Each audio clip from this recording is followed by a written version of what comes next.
फक्त आमचे देळगाव राजाचेच पोरं. आणि आता जेव्हा तुमचा भाऊ स्टेजवर जातो तेव्हा काय होतं आता हे तुम्हीच पहा.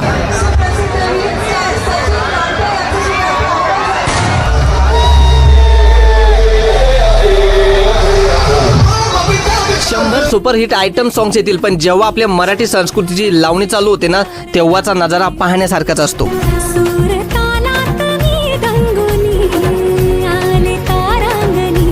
गण झाली, गवळण झाली, झाली आता लावणी. आणि आता तुम्ही पहा फक्त आमच्या देळगाव राजाची दहीहंडी. मच गया शोर सारी नगरी रे आया बिरज का बाका संभाल तेरी